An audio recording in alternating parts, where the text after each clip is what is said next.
Hi friends, పొన్నగంటి ఆకు కూర అందరు ఇష్టపడండి. కానీ కంటికి ఇది చాలా మంచిది. అందుకే చక్కగా ఇలా అన్ని ఆకులన్నీ తీసుకొని కడిగేసి ముక్కలు కట్ చేసి పెట్టుకోవాలండి. ఒక బాండి తీసుకొని నేనైతే వెన్నపూస వేస్తున్నానండి. మీరు నూనె అయినా వేసుకోవచ్చు, నెయ్యి అయినా వేసుకోవచ్చు. వెన్నపూస వేగిన తర్వాత ఒక స్పూన్ తాళింపు దినుసులు వేసాను. అలాగే కరివేపాకు, పచ్చిమిర్చి, సన్నగా కట్ చేసిన పచ్చిమిర్చి ముక్కలు వేసాను.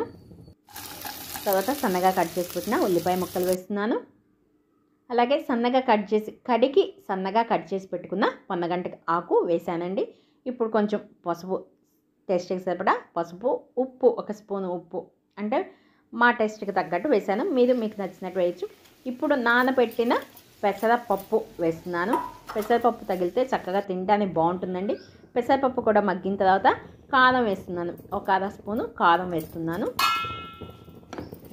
మొత్తం కూడా వేగాలండి. పూర్తిగా వేగిన తర్వాత మనం కొరియాండర్ లీవ్స్ అంటే కొత్తిమీర వేసుకొని గార్నిష్గా వేసుకొని దించేసుకోవచ్చండి. ఇది కంటికి చాలా మంచిది, తినడానికి టేస్ట్గా చాలా బాగుంటుంది. Thank you.